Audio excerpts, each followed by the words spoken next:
ข่าวเกี่ยวกับพอตูทรัมป์เนาะพอตูทรัมป์เราได้แบน12 ประเทศที่ห้ามเข้าสหรัฐอเมริกาแล้วเฮลโลสบายดีทุกคนสวัสดีแม่บ้านสบายดีวุ้นสบายดี FC ทั้งในและต่างประเทศเนาะมื้อนี้ก็มีข่าวมาใหม่ๆหมาดๆข่าวอีกแล้วพี่น้องข่าวเกี่ยวกับพอตูทรัมป์เนาะพอตูทรัมป์เราได้แบน12 ประเทศที่ห้ามเข้าสหรัฐอเมริกาแล้วก็ยัง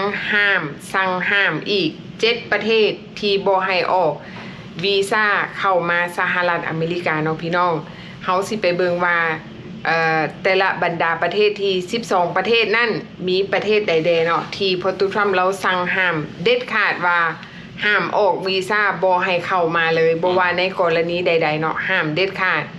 เขาไปเบิ่ง12 ประเทศก่อนเนาะว่ามีประเทศใดๆ That is why today I am signing a new executive order placing travel restrictions on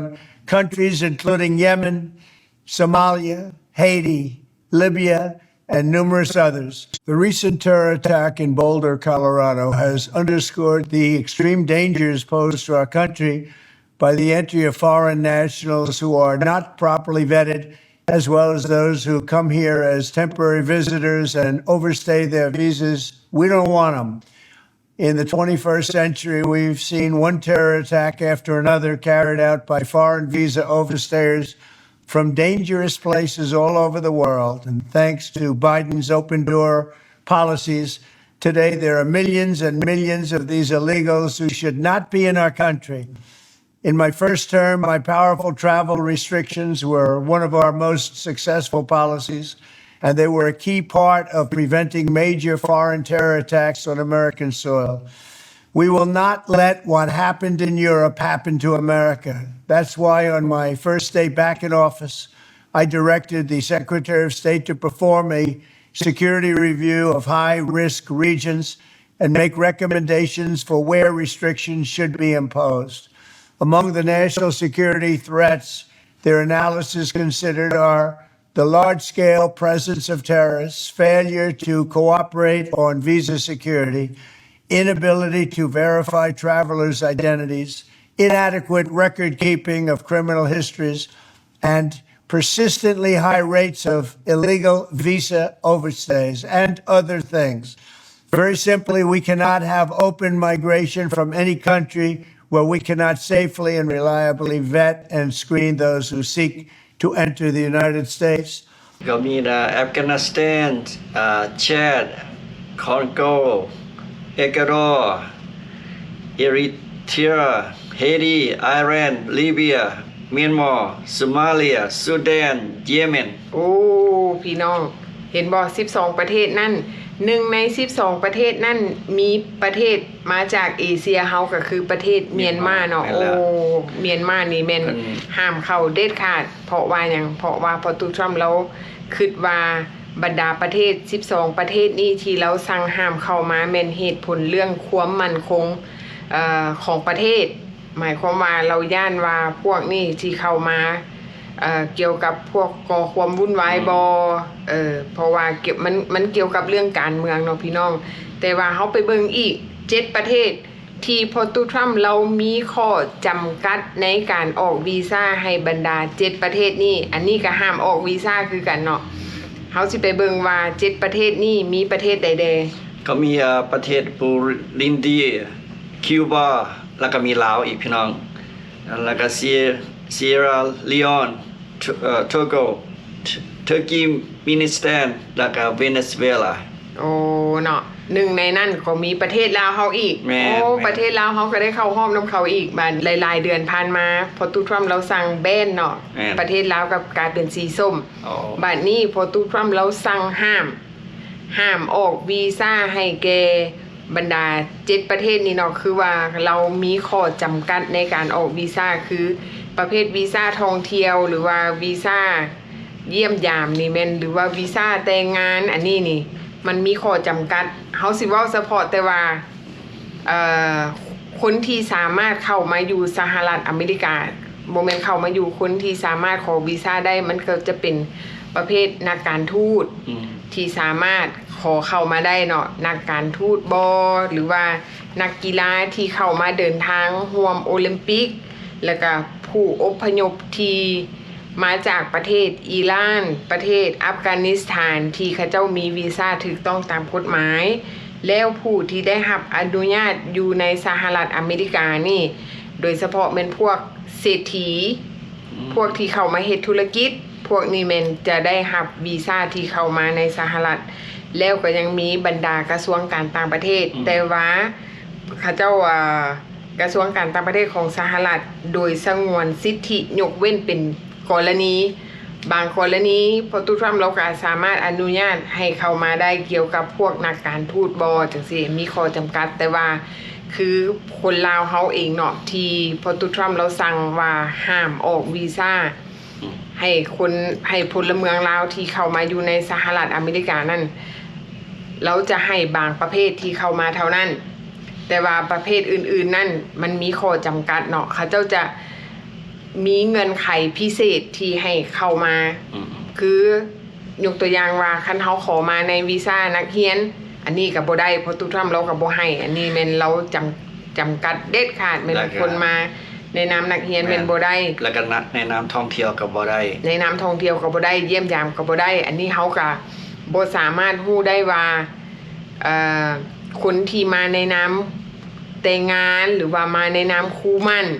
ตอนนี้เลยผมยินข่าวว่าเราปิดเลยนะถือว่าบ่ได้ตามที่เขาเจ้าออกข่าวมาเนาะคนที่ขอวีซ่าได้แล้วเนาะหลังขอวีซ่าได้แล้วก่อนจะถึงวันที่9นั่นคนที่ขอก่อนล่วงหน้าก่อนสิฮอดวันที่9สามารถมาเข้าอเมริกาได้แต่ว่าหลังจากวันที่9เดือน6เป็นต้นไปทางสถานทูตเขาเจ้าจะบ่ออกวีซ่าให้เพราะว่าพอตุทรัมป์เราเซ็นลงนามออกมาว่านโยบายของเราที่เขียนออกมานี่นะเราจะประกาศให้ใช้ได้วันที่9เดือน6ก็คือมื้อวันจันทร์นี่เองเนาะแต่ว่าเฮาก็ท่าเบิ่งว่ามันจะมีการเปลี่ยนแปลงหยังบ่เพราะว่าก็มีหลายฝ่ายที่ออกมาต่อต้านเรื่องเกี่ยวกับสิทธิมนุษย์เพราะว่าเขาจะบอกว่ามันเป็นการแบ่งแยกเชื้อชาติอันนี้แม่นเฮาก็รอฟังไปนำกันเนาะพี่น้องค่ะแต่ว่าอันนี้ก็ฝากถึงพี่น้องลาวเฮาเนาะในเมื่อพอตุทรัมป์เราออกห่างกฎหมายออกมาแบบนี้ว่าเราออกมาว่าสั่งห้ามบัดนี้เฮามาคิดว่ากรณีคือคนลาวว่าผู้ใดที่ยินยอมกลับบ้านสมัครใจว่ากลับบ้านด้วยตัวเองก็คิดว่าคือสิยากละสิได้กลับมาอีกเนาะแม่นเฮาก็บ่ฮู้ว่าเฮาต้องรอท่าอีก4ปีข้างหน้าถ้าหากว่าได้ผู้ใหม่เขาเจ้าจะเปิดคืนบ่หั่นนะหรือว่าเขาเจ้าจะนำใช้นโยบายของพอตุทรัมป์ไปเลยอันนี้เฮาก็บ่สามารถฮู้ได้เนาะพี่น้องลาวเฮาผู้ใดตัดสินใจว่าจะกลับบ้านในตอนนี้หรือจะท่าให้เจ้าหน้าที่เขาเจ้าจับเฮาส่งบ่หรือว่าจังใดอันนี้เฮาก็โซเลกันเนาะพี่น้องเนาะอันนี้แม่นเฮาตัดสินใจเอาเองแต่ว่าช่วงนี้เจ้าหน้าที่เขาเจ้าก็ไปบนกับพวกเม็กซิกันเมนพวกฮิสเปนิสเนาะแต่ว่าคนลาวเฮานี่ก็ยังบ่ทันได้ยินข่าวเทื่อว่าถูกเจ้าหน้าที่จับกลุ่มแล้วถูกส่งกลับเฉพาะแต่พวกที่มาแบบว่าโอเวอร์สเตย์เด้ออันนี้เฮายังบ่ได้เห็นเทื่อแต่ว่าสำหรับคนที่มีรายชื่อ 4,850 คนนั่นเจ้าหน้าที่เพิ่นมีรายชื่ออยู่แล้วอันนี้มัน 100% อยู่แล้วว่าเขาจะต้องทยอยส่งกลับบ้านเนาะแต่ว่าบ่ฮู้ว่าจะส่งไปประเทศต้นทางหรือว่าส่งไปประเทศที่3อันนี้เฮาก็ยังบ่ฮู้แต่ว่าบัดนี้อีกกรณีนึงเนาะเฮาหาก็ลงคลิปไปใหม่ๆมากๆเกี่ยวกับคนที่ไปขอบัตรเขียวแต่ถูกปฏิเสธแล้วเจ้าหน้าที่แนะนำว่าเฮาต้องเซลฟ์ดีพอร์ตก็คือในประเทศตัวเองกลับบ้านนะบ่แม่นว่าในประเทศตัวเองกลับบ้านก็ว่าแม่นหรือว่าสมัครใจกลับบ้านด้วยตัวเองอันนี้คันสมมุติว่าเฮาสมัครใจกลับบ้านด้วยตัวเองแล้วให้ผัวเรียนหนังสือเอาเฮาบ่ฮู้ว่ากรณีแบบนี้ทางสถานทูตสหรัฐอเมริกาอยู่เมืองลาวนั่นเขาเจ้าจะเปิดเคสแบบนี้เพื่อจะอนุญาตออกวีซ่าให้เฮาบ่ว้าวอันนี้ก็เป็นตาหน้าคิดเด้ออันนี้เป็นคำถามเนาะคำถามพี่น้องเฮา เฮามาเบิ่งกรณีแบบนี้ไปนํกันในเมื่อโปรตุเกสเราสั่งห้าม ห้ามก็คือห้าม ห้ามก็คือห้ามเนาะพี่น้องอันนี้เฮาก็มาขึ้นไปนํกัน อันนี้เป็นคำถามเนาะให้หลายๆคนถ้าหากว่าผู้ใดที่แบบว่ามีประสบการณ์อันใดเฮาก็มาเล่าสู่กันฟังเนาะแบ่งปันประสบการณ์เพื่อจะให้พี่น้องลาวเฮานี่ได้คำนึงถึงว่าเฮาควรกลับบ้านหรือเฮาสิอยู่ต่อคันสมมุติว่าเฮาอยู่ต่อเฮาก็อาจจะกลายเป็นคนที่อยู่แบบผิดกฎหมายหรือว่าเฮาจะอยู่แบบผิดกฎหมายไป4ปีบ่หรือว่าจังได๋วะ คันสมมุติกระเจ้ามาบุกเอาฮอดบ้านฮอดเฮือนเฮาเนาะเฮาก็บ่มีโอกาสมาอีก บัดนี้คันสมมุติว่าเฮาเมื่อแล้ว ก็บ่มีโอกาสมาอีก เฮาก็บ่มีโอกาสมาอีก แต่ว่าความหวังมันลิบลีนะคือจังว่าเฮาเมื่อเอง หรือว่าเฮาเมื่อสมัครใจเมื่อเองแล้วต้องทาอีก4ปีดีก่อนเฮาถูกแบล็คลิสต์บ่ เอาจังซี่ให้แนะนำไปปลูกกันนะไปปรึกษากับทนายความทนายดีกว่า แม่นอันนี้ไปปรึกษาทนายความเนาะว่าเขาเจ้าจะมีคำเห็นแบบใดฮักแต่ว่าถ้าหากว่าพอตุทรัมป์เนาะนโยบายของเราที่เราเซ็นคำสั่งออกมาถ้าหากว่าเขาเจ้าประกาศว่ามันผ่านโดยที่แบบว่ามีคนไปคัดค้านและสู่เราบ่ได้นะ แล้วต้องได้ปฏิบัติตามนโยบายของเรานี่ก็ถือว่ายากได้ ยากแท้ ถือว่ายากเฮาบ่ฮู้ว่าหลังจากเฮากลับบ้านไปแล้วคนทางนี่สิแลนหนังสือเอาเฮาในช่วงที่มันกำลังขุ่นเกี่ยวกับเรื่องกฎหมายนี่เนาะเฮาบ่ฮู้ว่าทางสถานทูตเขาเจ้าสิอนุญาตให้เฮามาบ่ อันนี้เฮาคิดซื่อๆเลยคือสิ เนาะ คือสิยากฮู้แต่ว่ายาก เฮาฝากไว้เป็นคำถาม อันนี้เฮาถามโซเลกันเนาะพี่น้องเนาะเพราะว่าหยังเพราะว่าลอเยอร์เขาเจ้าคันว่าแนะนำเขาเจ้าก็ได้แต่แนะนำแต่ว่าเฮาบ่ฮู้ว่าสภาพการตัวจริงนั่นเป็นแบบใดเพราะว่าตูทรัมป์เราบอกว่าประเทศลาวแม่นสามารถเข้ามาได้แต่ว่ามีข้อจำกัด หมายความว่าคันว่าจำกัด อันนี้ก็เฉพาะแต่พวกที่มาในนามอันนี้แม่บ้านคิดเด้อว่าคันว่าเราจำกัดแบบนี้ต้องมาในนามคือพวกนักการทูตมาในนามพวกที่แบบมาทางการ ต้องเป็นเวียกจำเป็นแท้ๆเขาเจ้าจึงอนุญาตให้มาคันบ่จำเป็นแท้ๆเราคือสิบ่อนุญาตออกวีซ่าให้มาได้แบบง่ายๆเนาะเพราะว่าเราว่าคนที่เราแบนประเทศลาวย้อนว่าคนลาวขอวีซ่าคือมาในนามนักท่องเที่ยวหรือมาเยี่ยมยามเนาะมาแล้วบ่กลับบ้านอันนี้เป็นกรณีที่เราสั่งห้ามอันนี้เป็นเหตุผลเนาะที่เขาเจ้าว่ามาแล้วบ่กลับอันนี้เป็นเฮาก็คิดไปนํกันเนาะว่าเฮาควรสิกลับหรือเฮาคือสิอยู่นะ ตัดสินใจยากเนาะอันนี้ก็เฮาก็เอาตัดสินใจแทนเป็นยาก เฮาตัดสินใจแทนไผบ่ได้ค่ะแต่ว่าคันสมมุติว่าสำหรับตัวเองคิดเนาะคันสมมุติว่าเฮามาในนามเยี่ยมยามหรือว่าเฮามาในนาม overstay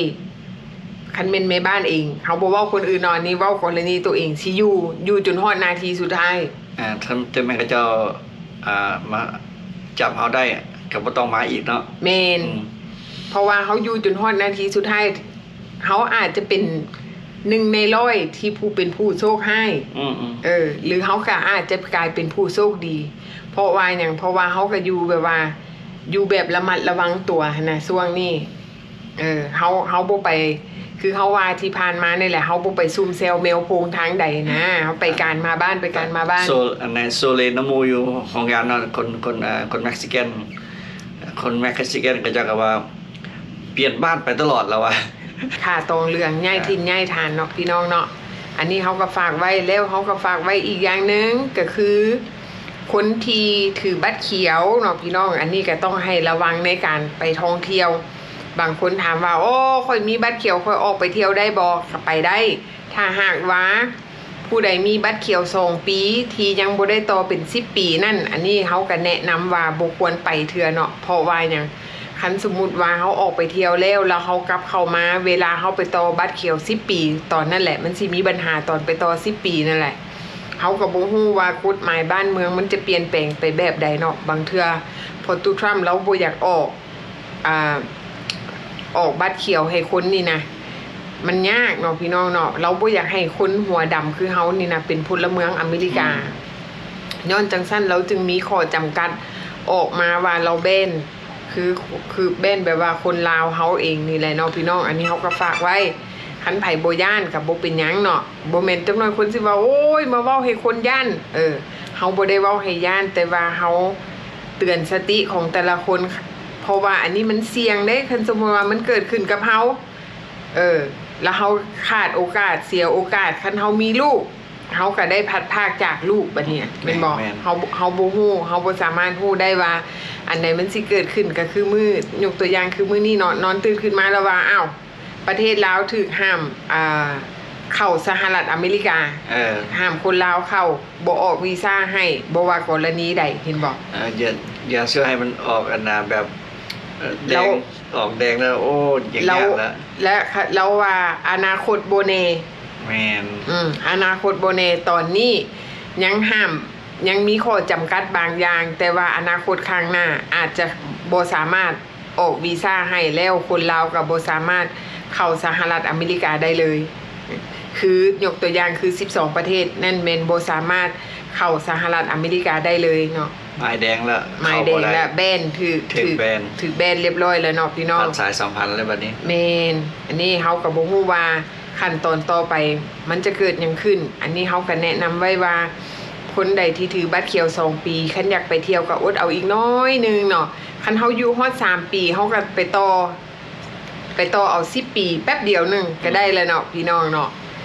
บัดนี้คือยกตัวอย่างคือหน้าสะใภ้ของแม่บ้านนี่เนาะเรามาอยู่นี่3ปีเราไปต่อบัตรเขียว10ปีต่อบัตรเขียวนี่สิฮอด2ปีแล้วยังบ่ได้เนี่ยเห็นบ่มันบ่ง่ายได้คันเรามาเรายังบ่ได้กลับบ้านจักเทื่อว่าละแล้วต่อบัตรเขียวนี่ฮอดเขาบอกว่าคันต่อบัตรเขียว2ปีต้องได้ท่าฮอด18เดือนคันบ่ได้ยินข่าวหยังจึงสามารถทวงได้นี่เราฮอด18เดือนแล้วนี่ทวงยังบ่ได้เนาะอันนี้เป็นกรณีตัวอย่างเนาะเราก็ยังติดตามอยู่บ่ฮู้ว่ายังสิเกิดขึ้นครับเป็นอะไรนะเฮาก็บ่ฮู้แม่นเราต้องได้ไปหาลอเยอร์เพื่อจะให้ลอเยอร์ทวงเคสของเราว่ามันไปฮอดไสเป็นแบบใดก็เจ้าสามารถ deny anytime ได้แม่นมันบ่ได้มีความสำคัญว่าเจ้ามาในนามคู่หมั้นและเจ้าไปแต่งงานเจ้ามีใบทะเบียนสมรสหรือว่าเจ้ามีบัตรเขียว2ปีแล้วเขาสามารถดีนายเฮาได้ตลอดเวลาเพราะว่าเขาจะหาเหตุผลหลายๆเหตุผลมาอ้างให้เฮาเพื่อจะบ่ให้เฮานี่ได้อยู่สหรัฐอเมริกาเพื่อจะส่งเฮานี่ออกนอกประเทศเนาะอันนี้มันก็เป็นอีกเหตุผลหนึ่งคือกันบางคนก็สิมีดราม่าอีกเว้าซีโบฮาเบอันนี้เฮาบ่ฮู้เนาะพี่น้องอันนี้เฮาเว้าเพื่อไว้เนาะเพราะว่าหลายๆคนผ่านมาไปขอบัตรเขียว10ปีบ่ผ่านก็มีเพราะว่าสำหรับคนลาวอาจจะถือแต่ว่าก็จะบ่ออกมาเราโซเชียลมีเดียแบบนี้คิดว่าต้องมีคือกันมีแต่ว่าคนบ่ออกมาแชร์ประสบการณ์ให้เฮาฟังว่าการไปขอบัตรเขียวต่อบัตรเขียว10ปีนั่นถูกดีนายนี่บ่มีไผออกมาแชร์ให้เฮาแต่ว่าไปขอบัตรเขียว2ปีแล้วถูกปฏิเสธอันนี้มีเห็นบ่ทั้งที่เฮามาในน้ำถูกต้องตามกฎหมายเนาะเป็นผัวเมียกันจังซี่ถูกต้องตามกฎหมายแล้วไปขอบัตรเขียว2ปีเขาบ่ให้เฮาก็มีก็จะคิดว่าเฮาน่ะแต่งงานปลอมในวันนี้แม่นผู้นึงเอามาแต่ไปแต่งงานให้อีกผู้นึงจังซี่นะแม่นมันให้กระเจ้าแบบเหตุผลเล็กๆน้อยๆที่กระเจ้าสิดีนายของเฮาแม่นก็คือสมมุติว่าคุณไปมั่นเอาผู้สาวอยู่เมืองลาวมาแม่นบ่แล้วมาแต่งงานแบบนี้ไปขอบัตรเขียว2ปีนี่นะบางคนก็ถูกดีนายคือกรณีคือคนที่ให้วุ้นเรียนหนังสือให้เราเนาะเรามาอยู่นี่สัมภาษณ์มาได้เรียบร้อยมาในนามครูมันแต่ว่าขอบัตรเขียว2ปีบ่ผ่านบอกมันมีหลายกรณีที่เกิดขึ้นอันนี้เป็นกรณีตัวอย่างที่เฮามาเล่าให้ฟังเฮาบ่ได้มาเล่าให้ฟังเพื่อให้ย่านแต่ว่าเฮามาเล่าให้ฟังเพื่อเฮาเตือนสติพี่น้องลาวเฮาเนาะพี่น้องฟังไว้เพื่อเป็นบทเรียนฟังหูไว้หูว่ามันแม่นหรือมันบ่แม่นฟังแล้วเขาก็ไปถามหลายๆคนเขาก็ไปสอบถามข้อมูลหลายๆคนว่ากรณีเคสของแต่ละคนมันบ่คือกันแล้วเขาก็มาแบ่งปันข้อมูลนำกันซอยเหลือซึ่งกันและกันคันผู้ใดฮู้ว่าลอเยอร์ของผู้ใดดีโอ้เขาก็แนะนำซึ่งกันและกันเนาะว่าผู้นั้นดีผู้นี้ดีเขาก็แนะนำกันเพื่อว่าเขาจะได้อยู่ในสหรัฐอเมริกาหาเงินเพื่อไปเลี้ยงครอบครัว เลี้ยงทั้งครอบครัวอยู่นี่แดครอบครัวอยู่ลาวแดเห็นบ่มีความสุขไปนํกันเนาะพี่น้องบ่แม่นว่าเฮามาเว้าเพื่อว่าโอ้สร้างความแตกแยกมันบ่แม่นบางคนฟังแล้วบ่เข้าใจว่าเฮาสร้างความแตกแยกมันบ่แม่นเนาะก็คือเฮาว่านี่แหละคนฟังบางคนฟังเพื่อเป็นความรู้บางคนฟังหูไว้หูฟังแล้วก็ไปสอบถามหาข้อมูลว่ามันแม่นความจริงบ่บางคนฟังแล้วหาเรื่อง เนาะฟังแล้วเอาเรื่องเนาะพี่น้องเนาะฟังแล้วว่าโอ้ยเว้าซีโบหาเบบ่ได้อีหยังเนาะคันว่าบ่มีประโยชน์ก็บ่เป็นหยังฟังเพื่อความบันเทิงเนาะพี่น้องเนาะอันนี้เฮาก็ฝากไว้ถ้าหากว่ามีคลิปอันใดดีๆหรือว่ามีหยังคืบหน้าเกี่ยวกับพอตุทรัมป์เฮาก็ฟังไปนํกันเด้อพี่น้องว่ามื้อวันจันทร์นั่นหวยมันสิออกแบบใดว่าพอตุทรัมป์เซ็นคำสั่งออกมานั่นเขาเจ้าเริ่มใช้แน่นอนแท้หรือบ่เนาะพี่น้องเนาะอันนี้ค่ะเฮาฝากไว้เด้อติดตามไปนำกันคลิปหน้าเนาะพี่น้องเนาะสำหรับคลิปนี้บ๊ายบาย